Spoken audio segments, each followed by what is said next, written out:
എൻ്റെ ഒരു സുഹൃത്തും ഞാനുമായിട്ടുള്ള സ്ഥിരമായ സംഭാഷണത്തിൽ പറയുന്ന ഒരു കാര്യമാണ് മനുഷ്യൻ മാറും ഓന്ത് പോലെയാണെന്ന് അദ്ദേഹം എപ്പോഴും പറയായിരുന്നു കേട്ടോ. പക്ഷെ എനിക്ക് എന്തുകൊണ്ടോ ഇത് അക്സെപ്റ്റ് ചെയ്യാൻ ഒരു ബുദ്ധിമുട്ട്, അല്ലെങ്കിൽ എങ്ങനെയാണത്, അല്ലെങ്കിൽ ഞാൻ എപ്പോഴും അതിനെങ്ങനെ ചോദ്യചിഹ്നമായിട്ടാണ് നോക്കിക്കൊണ്ടിരുന്നത്.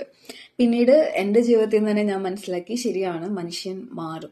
പക്ഷെ ഈ പറഞ്ഞ പോലെ ചില ആളുകൾ നിന്ന നിപ്പിലങ്ങ് മാറിക്കളയും, സ്പോട്ടിൽ മാറിക്കളയും, ഓന്ത് മാറുന്ന പോലെ. ചില ആളുകൾ സമയം എടുക്കും, ചില ആൾക്കാർ നിവർത്തിയേട് കൊണ്ടാണെങ്കിലും മാറും. അപ്പൊ ഞാൻ പറഞ്ഞു വരണത്, എന്താണെങ്കിലും ഒരു മാറ്റം ഉണ്ടാകും. മനുഷ്യൻ മാറും, സാഹചര്യങ്ങൾക്കനുസരിച്ച്, കാലത്തിനൊത്ത്, സമയത്തിനൊത്ത്, നിമിഷത്തിനൊത്തൊക്കെ അവർ മാറിക്കളയും. അപ്പൊ നമ്മളുടെ ഇഷ്ടങ്ങളോ ആഗ്രഹങ്ങളോ ഒക്കെ ഒരാൾക്ക് വേണ്ടി മാറ്റിവെച്ചിട്ട് നിൽക്കുമ്പോൾ ആ വ്യക്തി മാറി എന്ന് കാണുമ്പോൾ ചിലപ്പോൾ ഒന്നും അല്ലാതെ ആകുന്നതും ഒന്നും ഇല്ലാതെ പോകുന്നതും നമുക്ക് മാത്രമായിരിക്കും.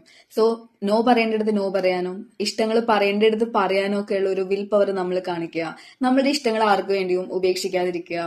നമ്മളായിട്ട് തന്നെ ഇരിക്കുക. അപ്പോൾ പോകുന്ന ആളുകൾ പൊക്കോട്ടെ, നമുക്കതിൽ കുഴപ്പം വരില്ല. പക്ഷെ നമ്മൾ എല്ലാം മാറ്റിവെച്ച് നിൽക്കുമ്പോൾ ചില ആളുകൾ ഇറങ്ങി പോകുമ്പോഴോ നമ്മൾ വേണ്ടാന്ന് വെക്കുമ്പോഴോ ഒക്കെയുള്ള ബുദ്ധിമുട്ട് ഭയങ്കര വലുതായിരിക്കും. സോ എപ്പോഴും സെൽഫ് ലവിന് ഇമ്പോർട്ടൻസ് കൊടുക്കുക.